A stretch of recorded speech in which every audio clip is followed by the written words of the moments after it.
Yo, what's up mga kaibigan? Nali na tayo magkwentuhan. So isa sa mga rookie na agaw pansin ngayon ay si Dereck Lively II. Siya nga ay nag-average lamang ng 8.6 points, 7.8 rebounds and 1.5 blocks per game on 72.2% shooting sa field.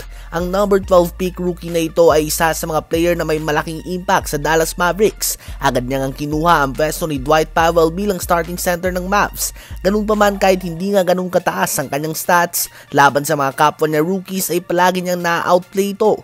First NBA game niya nga ay kontra sa sinasabi ng madami bilang ang greatest prospect of all time, Victor Wembanyama. Ganun pa man ay nasapawan nga ito ni Lively sa kanilang NBA debut.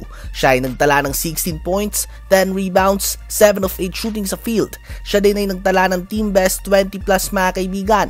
Siya ay gumawa ng 16 points and 10 rebounds on 7 of 8 shooting sa field. Siya din ay nagtala ng team best plus 20 sa plus minus. Habang si Victor Wembanyama naman ay 15 points, 5 rebounds, 2 assists, 2 steals and 1 block on 6 of 9 shooting sa field.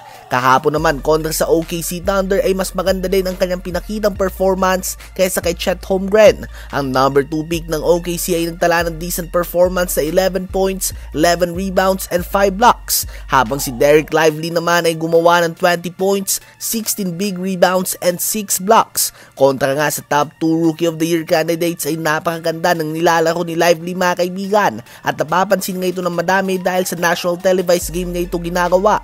So far nga ay magandang kombinasyon ni Doncic, Kyrie, Derrick Jones Jr., Grant Williams, Dereck Lively, Seth Curry, Jaden Harden at Tim Hardaway Jr. para sa Mavs. Sila ay may record na 11 wins and 8 losses sa ngayon. Ano ba masasabi nyo tungkol dito? Ngayon ay tumungo naman tayo kay LeBron James at Coach Ime Udoka. Kahapon nga ay naganap ang game ng Houston Rockets at ng Los Angeles Lakers kung saan nakuha ng Lakers ang panalo. Halos buong game nga ay hawak ng Lakers ang lamang at total dominance ang kanilang pinakita sa game na ito.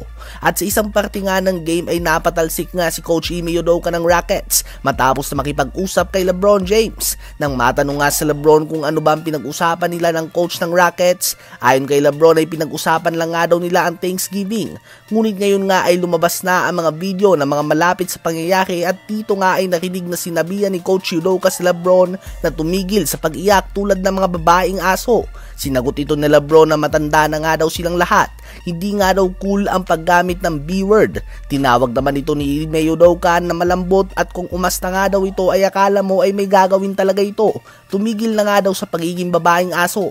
At ito na nga narinig ng mga officials kaya naman pinatalsik na si Coach Ime Udoka sa game na ito dahil tila ba naghahamon na ito ng away at pinoprovoke si LeBron na may gawin na masama.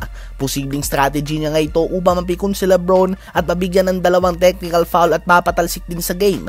Ngunit obviously ay hindi ito naging epektibo sa veteranong si LeBron James at nanatili ang kanyang composure at nakuha ng Lakers ng panalo. Ano ba ang masasabi niyo tungkol dito?